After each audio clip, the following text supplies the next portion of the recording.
Good morning, students. Class 6 English Grammar. Today, 10th June. We'll start with our second part of the video for the same chapter, that is nouns. 6 जून को हमने ये chapter start किया था जिसमें हमने different types of nouns के बारे में स्टडी किया था and we also did some exercises. आज हम इसका एक दूसरा टॉपिक स्टार्ट करेंगे, that is on page number 10, direct and indirect objects. Let's read a sentence given here. Meera gave Hira the book. In this sentence, who gave the book to Hira? किसने हीरा को book the? That is who. Answer है मीरा ने. What did Meera give to हीरा? मीरा ने हीरा को क्या दिया? What? Book. To whom did she give the book? Meera ने जो बुक दी वो किसको दी? To whom? That is Hira. So यहाँ देखिए, फर्स्ट में पूछा गया है हु, सेकंड में है व्हाट और थर्ड में है टू whom यानी किसको. In the sentence Meera is the doer of the action, यानी मीरा एक्शन को कर रही है इसलिए वो डूअर ऑफ द एक्शन है और इसे हम एज ए सब्जेक्ट डिनोट करेंगे. Book is the receiver of the action, जो एक्शन हो रहा है वो रिसीव कर रहा है book, that's why it is the direct object. Hira इस डायरेक्ट ऑब्जेक्ट को रिसीव कर रहा है, so Hira is the indirect object in this sentence. अब आप इस टेबल फॉर्मेट से समझने की कोशिश करिए. मीरा जो फर्स्ट है दैट इज़ द सब्जेक्ट. जो वर्ड है गेव, ये है वर्ब यानी डूइंग वर्ड. हीरा यहाँ पे इनडायरेक्ट ऑब्जेक्ट है क्योंकि उसको ये बुक दी जा रही है. और जो बुक वर्ड है द बुक, वो डायरेक्ट ऑब्जेक्ट है, यानी किसको जो कुछ दिया जा रहा है किसी को, वो क्या है? वो है एक बुक, वो है direct object. The indirect object can also follow a preposition, यानी ये सेम सेंटेंस अगर हम दूसरे फॉर्मेट में लिखें तो जो इनडायरेक्ट ऑब्जेक्ट है हीरा, वो उसके आगे एक प्रपोजिशन भी यूज़ हो सकता है. For example, Meera gave the book to Hira. यहाँ भी हीरा इनडायरेक्ट ऑब्जेक्ट है लेकिन यूज़ हो रहा है प्रपोजिशन टू के बाद में. ओके, तो हमने यहाँ पे सीखा है आज कि the doer of the action is the subject, यानी जो एक्शन करने वाला है उसे हम एज अ सब्जेक्ट कहेंगे. The direct object is the receiver of the action. जो डायरेक्ट ऑब्जेक्ट होता है, यानी इस सेंटेंस में हमारा डायरेक्ट ऑब्जेक्ट था book, that is the receiver of the action. It answers the question what और whom. And the indirect object receives the direct object. जो इनडायरेक्ट ऑब्जेक्ट होता है वो डायरेक्ट ऑब्जेक्ट को रिसीव करता है, यानी वो किस क्वेश्चन का आंसर दे रहा है? टू whom और फॉर whom, यानी किसको या किसके लिए. इससे रिलेटेड हम एक्सरसाइजेस करेंगे जिससे आप इसको ईजीली अंडरस्टैंड कर सकेंगे. हमारा फर्स्ट एक्सरसाइज है पेज नंबर 11 में. Read the sentences given below. Circle the subjects, underline the direct objects, and cross out the indirect objects. यानी हमारे पास जो ये 10 sentences हैं, इनमें जो भी subjects हैं उन्हें हम circle करेंगे, जो direct objects हैं उन्हें हम underline करेंगे और जो indirect objects हैं उनके ऊपर हमें cross करेंगे. आप ये सेंटेंसेस देख सकते हैं, मैंने इनको सॉल्व किया है. लास्ट एग्जाम्पल को देखिए. Meera fetched her grandfather a glass of water, यानी मीरा ने अपने ग्रैंडफादर के लिए एक ग्लास पानी का भरा. तो यहाँ मीरा सब्जेक्ट है इसलिए मैंने इसको सर्कल किया है. ग्रैंडफादर इनडायरेक्ट ऑब्जेक्ट है क्योंकि उनके लिए ये काम किया गया है, so it is being crossed. और ग्लास ऑफ वाटर एक डायरेक्ट ऑब्जेक्ट है क्योंकि मीरा ने क्या किया ग्रैंडफादर के लिए? ग्लास ऑफ वाटर फेच, यानी एक ग्लास पानी भर के दिया. इसी तरह ये सारे सेंटेंसेस हैं. आप इन सेंटेंसेस को रीड करेंगे अकॉर्डिंगली समझने की कोशिश करें. If you find any problem let me know in the feedback in our WhatsApp group. अब हम देखते हैं फंक्शंस ऑफ नाउन. नाउन क्या क्या काम करता है. एग्जाम्पल से हम समझेंगे. बिनी was a brave girl. She saved the puppy from drowning. It was an act of bravery. आप पिक्चर में देख सकते हैं एक गर्ल है, बिनी के बारे में ये बात हो रही है कि बिनी एक ब्रेव गर्ल है यानी बहादुर लड़की है. उसने एक डॉग के बेबी यानी जिसको हम पपी कहते हैं उसे डूबने से बचाया. यानी जो एक्शन उसने किया वो एक बहादुरी का एक्ट था. It was an act of bravery. अब आप ध्यान दीजिए जो हाईलाइटेड वर्ड्स हैं ब्रेव और ब्रेवरी. ठीक है. We form the noun bravery from the adjective brave. यहाँ जो ब्रेव वर्ड है वो एडजेक्टिव है क्योंकि ये एक विशेषता बता रहा है बिनी की कि बिनी एक बहादुर लड़की है. एडजेक्टिव्स को हम हिंदी में कहते हैं विशेषण. ओके. तो जो नाउन फॉर्म हुआ है इस एडजेक्टिव से वो है ब्रेवरी यानी बहादुरी. Here is another example. एक और एग्जाम्पल से हम इसको समझने की कोशिश करेंगे. Dio collects buttons. She has quite a collection. यानी जो डियू है उसको बटन्स कलेक्ट करने का शौक़ है, वो कलेक्ट करती है. उसके पास इसका एक अच्छा कलेक्शन है यानी बहुत सारी वैरायटी ऑफ बटन्स डियू के पास है. The noun collection is formed from the verb collect. जो वर्ब है कलेक्ट, डियू कलेक्ट करती है यानी कुछ काम कर रही है. Some action is being taken place, so that is the verb. इस वर्ब से जो नाउन फॉर्म हो रहा है that is collection. So we can see what we can form nouns from adjectives, verbs and other nouns. Let us look at some ways of doing this. हम adjectives, verbs और other noun से कैसे nouns form कर सकते हैं यहाँ पे table में कुछ वेज बताए हैं along with the examples. You try to understand. Add ship or hood to form nouns from other nouns. अगर किसी नाउन में हम ऐड कर दें वर्ड शिप या हुड तो चैम्पियन का बन जाता है चैम्पियनशिप और चाइल्ड का बन जाता है चाइल्डहुड. हमने इंग्लिश में पढ़ा है प्रेफिक्स एंड सफिक्स, जो हिंदी में आप कहते हैं उपसर्ग एंड प्रत्यय. यानी जो वर्ड के स्टार्टिंग में ऐड होते हैं they are termed as prefix और उपसर्ग, और जो सेंटेंस वर्ड के बाद में ऐड अप हो रहे हैं they are termed as suffix और प्रत्यय. ऐड TION और SION to form nouns from verbs. Verb से नाउन फॉर्म करने के लिए आप ऐड कर सकते हैं TION और SION. इसके एग्जाम्पल हैं एक्सटेंड का बन गया एक्सटेंशन और सेलिब्रेट का बन गया सेलिब्रेशन. Clear?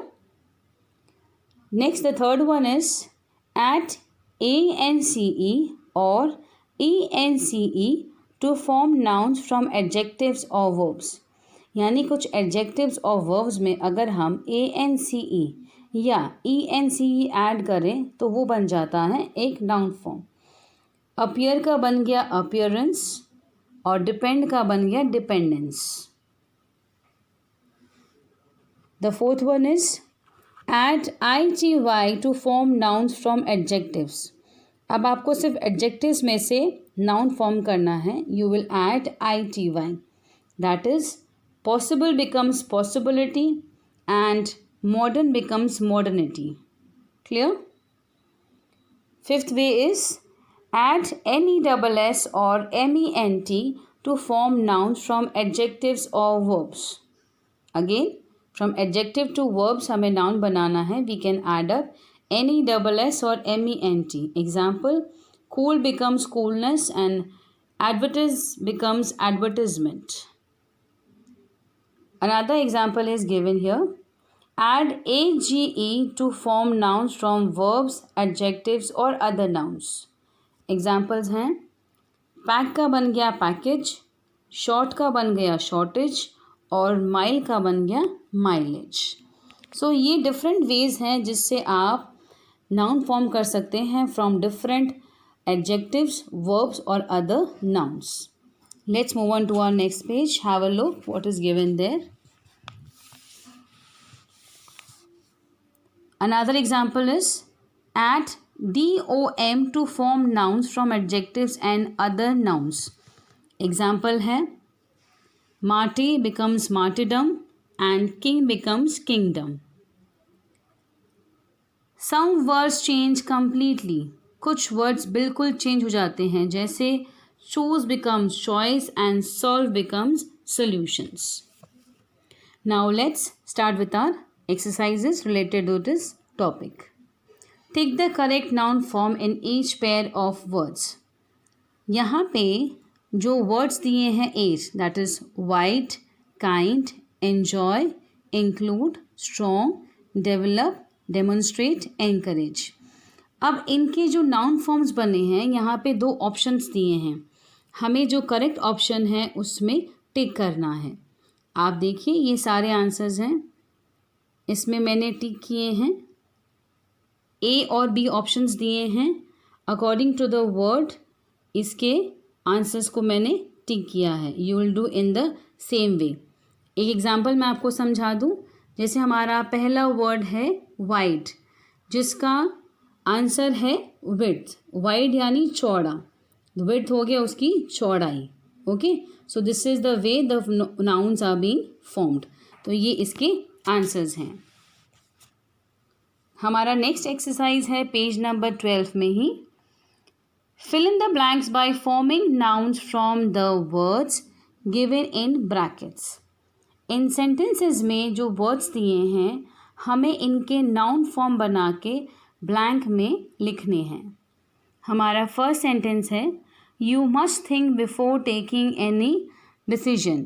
डिसाइड वर्ड दिया था ब्रैकेट में, जिसका आंसर बनाया है decision. That is the noun form. Similarly play का बन गया प्लेयर्स. हीरो का है हीरोइज्म.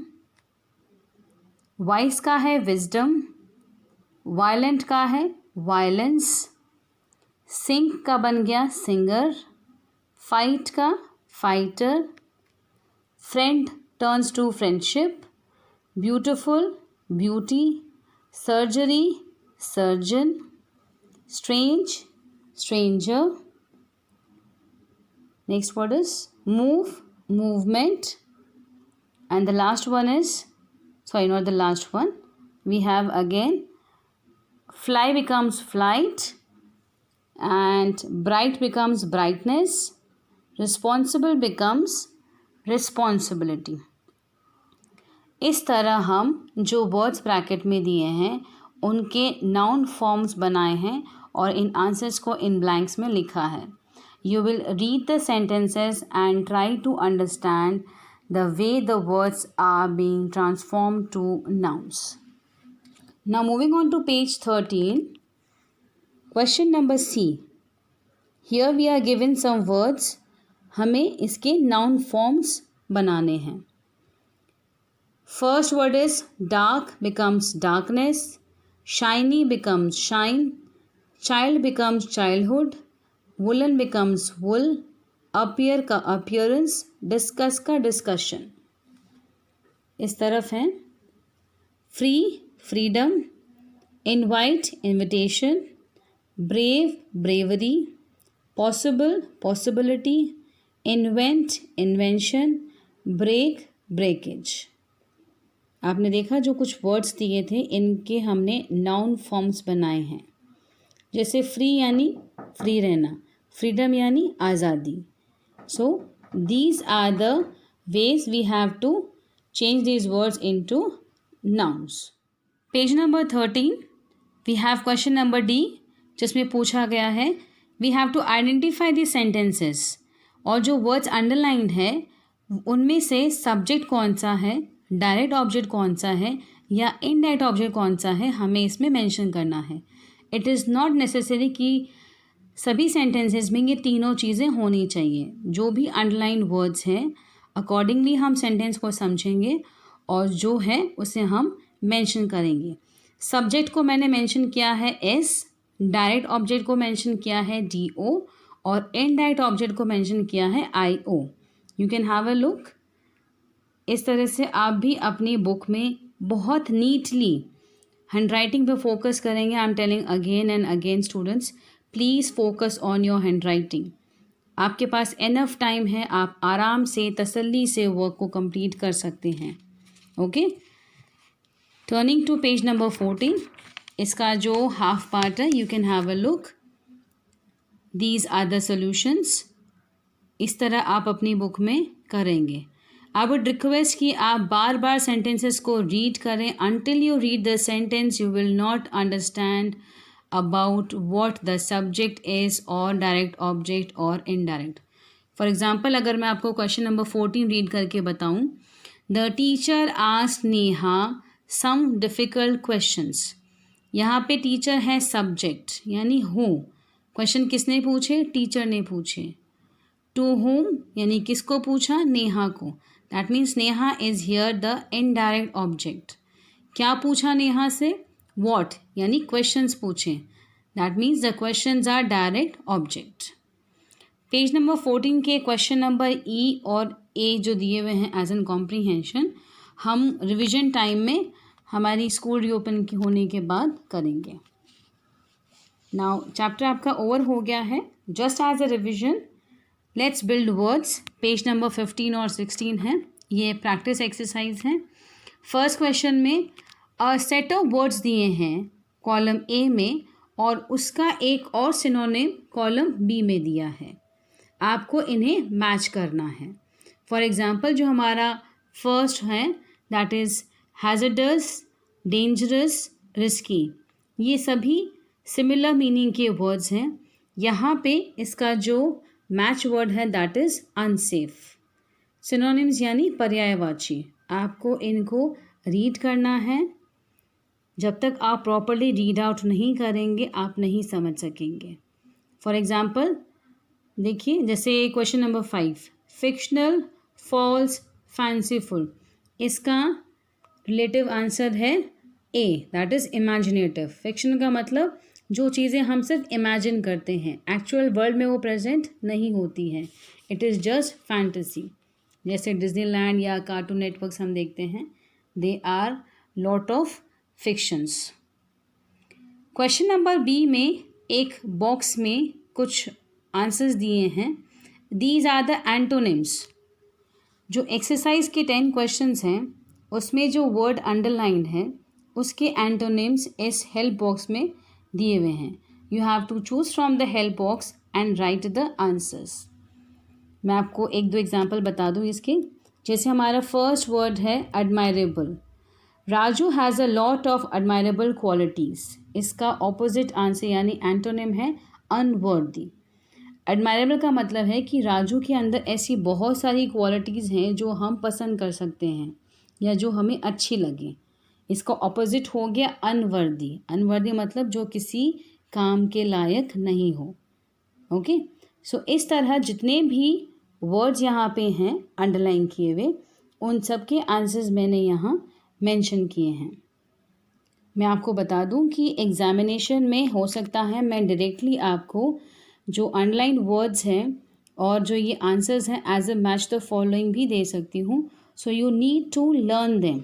इवन जो क्वेश्चन नंबर ए है पेज 15 का, इसे भी आप इसी फॉर्म में लर्न करेंगे। Okay, these are the synonyms. Moving on to the next page, page number 16। यहाँ पे read the given sentences, then tick the antonyms of the words underlined in the sentences. In sentences में जो words हैं उनके हमें antonyms choose करने हैं इन दो ऑप्शंस में से। मैंने आपकी हेल्प के लिए जो अंडरलाइन वर्ड्स हैं उनके मीनिंग्स मेंशन किए हैं ब्रैकेट में। जैसे कंटेंटेड का मतलब है सेटिस्फैक्शन, तो इसका ऑपोजिट है ये discontented. Okay, similarly second word है लीनियंटली यानी मर्सीफुली, दया का भाव, इसका ऑपोजिट है स्ट्रिक्टली। इसी तरह मैंने सभी वर्ड्स के मीनिंग्स आपके लिए इसमें मेंशन किया है। आप इसे रीड कर सकते हैं. It will be easy for you to understand. और इसके जो ऑपोजिट्स हैं उनको मैंने सर्कल किया है. That means these are the antonyms of this given questions. आपका ये चैप्टर आज यहीं एंड अप हो रहा है. हमारी नेक्स्ट क्लास में हम चैप्टर 3 स्टार्ट करेंगे, that is adjectives. Till then you complete your work and please send it to me by 5 PM today itself. कोई भी प्रॉब्लम हो आप पर्टिकुलर एक्सरसाइज या पेज नंबर को मेंशन करके व्हाट्सएप पे पूछ सकते हैं. Thank you class.